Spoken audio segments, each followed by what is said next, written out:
Ако искате да горите мазнини и да качвате мускулна маса едновременно, ето какво да направите. Този процес се нарича телесна рекомпозиция и за целта ще трябва да приложите само 3 прости стъпки. Номер 1. Тренирайте с тежести поне 3 пъти седмично. Изпълнявайте упражненията правилно и постепенно прогресирайте на тях. Ние жените в повечето случаи мразим или по-скоро се притесняваме да не би да заприличаме на Хълк, когато вдигаме тежко. Всъщност тренировките с тежести са наш приятел, тъй като с тях на помощ можем да изградим мускулна маса, с която тялото ни да изглежда красиво и оформено. Единственото нещо, което трябва да направите е да стигате близо до отказ и до отказ на всяко едно упражнение.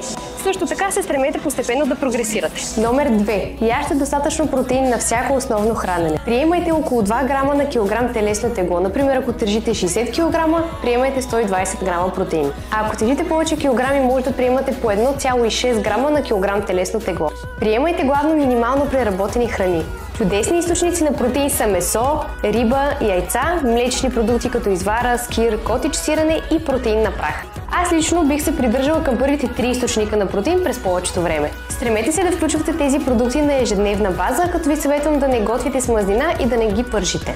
И номер 3. Много просто и много важно нещо – наспивайте се добре. Изключително важно е да спите в тихо, хладно и тъмно помещение. Тоест, тук не е най-добрата опция.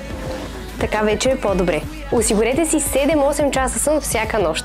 Когато се наспите добре, ще може да се възстановите качествено от тренировките и ще имате също сила и мотивация да направите следващата. Малко хора знаят, че некачественият сън води до по-голямо желание за джънк храна, което прави придържането към един по-здравословен начин на живот доста трудно. А когато се наспивате добре, това желание намалява.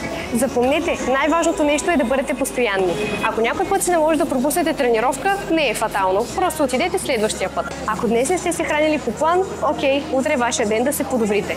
Ако някоя вечер не сте се наспали добре, не се притеснявайте. Следващата вечер ще наваксате. Най-лошото нещо, което може да направите, е да имате мисленето всичко или нищо. И съвсем леко да се отклоните от плана, да си мислите, че сте се провалили и да се откажете. А след това да чакате следващия понеделник, другия месец, следващата година. Не бъдете от тези хора и си задайте следния въпрос.